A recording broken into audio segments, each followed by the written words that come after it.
Hello friends, welcome to विद्या किचनी। आज हिंदी दिवस के अवसर पर हिंदी के कुछ महत्वपूर्ण प्रश्न आज हम लोग देखेंगे। कोष्टक होते हैं 4। कोष्टक कितने प्रकार के होते हैं? वो 4 प्रकार के होते हैं। नारियल का तत्सम रूप है नारिकेल। नारियल का जो तत्सम रूप है वह है नारिकेल।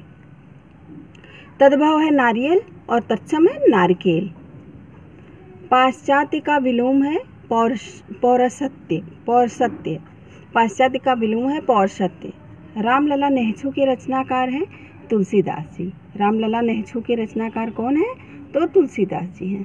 फ्रांसीसी भाषा का शब्द है रिपोर्ताज। फ्रांसीसी भाषा का शब्द है रिपोर्ताज। रिपोर्ताज जो शब्द है वह फ्रांसीसी भाषा का शब्द है। बिहारी उपभाषा की बोली है मगही। बिहारी उपभाषा की बोली है वह है मगही। साधु का विलोम है असाधु। साधु का विलोम है असाधु। मेहतरानी का पुल्लिंग होता है मेहतर।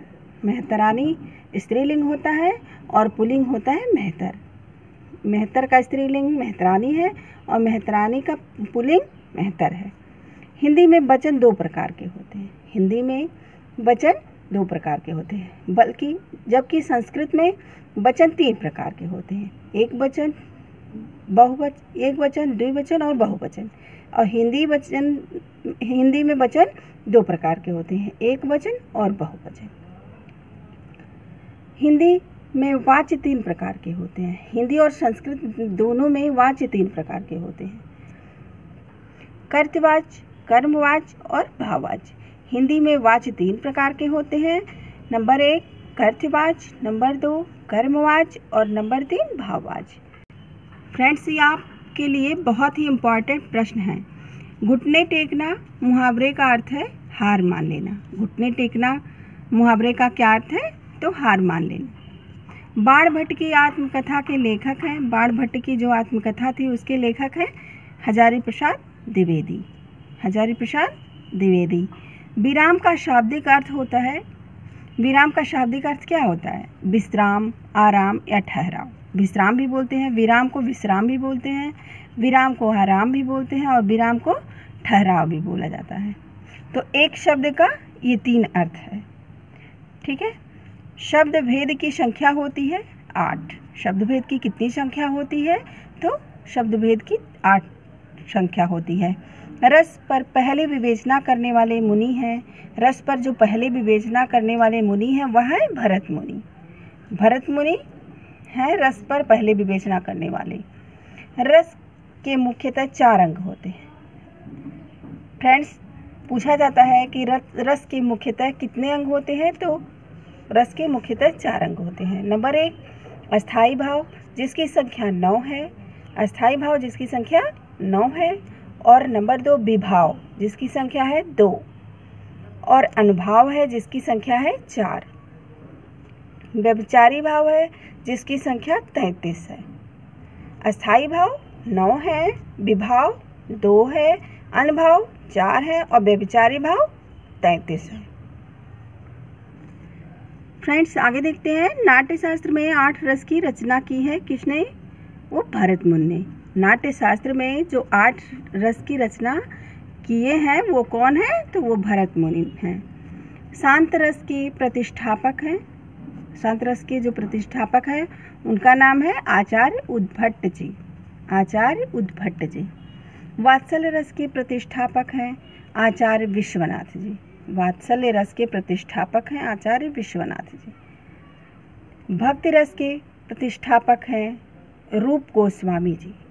फ्रेंड्स, ये आपके लिए बहुत ही उपयोगी प्रश्न होंगे और आप मेरा यह वीडियो देख के आप उसको एक बार पढ़िएगा और सब्सक्राइब नहीं किए हैं तो उसको सब्सक्राइब करिएगा और बेल आइकन प्रेस करके आप एक लाइक और एक शेयर जरूर करिएगा। नई कविता पत्रिका का प्रकाशन इलाहाबाद से हुआ है। नई कविता पत्रिका का प्रकाशन कहाँ से हुआ है? तो इलाहाबाद से हुआ है। वाक्य में प्रयुक्त शब्द कहलाते हैं पद। वाक्य में जो प्रयुक्त शब्द होते हैं वो क्या कहलाते हैं? तो वो पद कहलाते हैं।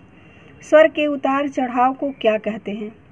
स्वर के उतार चढ़ाव को कहा जाता है स्वर लहर कहते हैं। क्या कहा जाता है? स्वर लहर। क्या कहा जाता है? स्वर के उतार चढ़ाव को स्वर लहर कहा जाता है। हिंदी का मम्मट किसे कहा जाता है?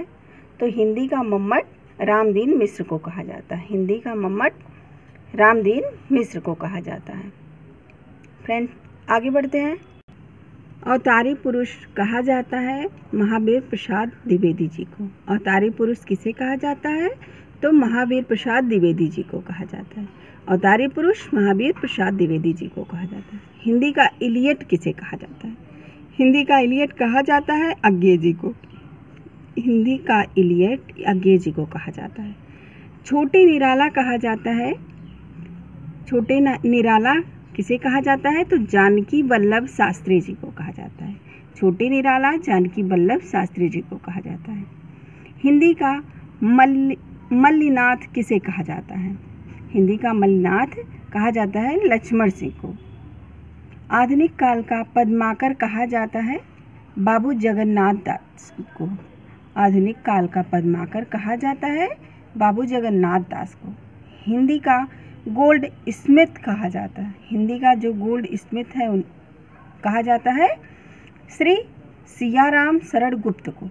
श्री सियाराम शरण गुप्त को। हिंदी का गोल्ड स्मिथ कहा जाता है श्री सियाराम शरण गुप्त को। हिंदी का टेक्नीशियन कहा जाता है बाबू जगन्नाथ दास को जी को। हिंदी का टेक्नीशियन कहा जाता है बाबू जगन्नाथ दास को। बिहार का महावीर प्रसाद कहा जाता है आचार्य शिवपूजन सहाय जी को। बिहार का महावीर प्रसाद कहा जाता है आचार्य शिवपूजन सहाय को। फ्रेंड्स, ये वीडियो आपके लिए बहुत ही उपयोगी है और आप इस चैनल को ज़रूर सब्सक्राइब करें। आगे नेक्स्ट वीडियो में मैं बहुत सारे प्रश्न लेके आऊँगी। Okay friends.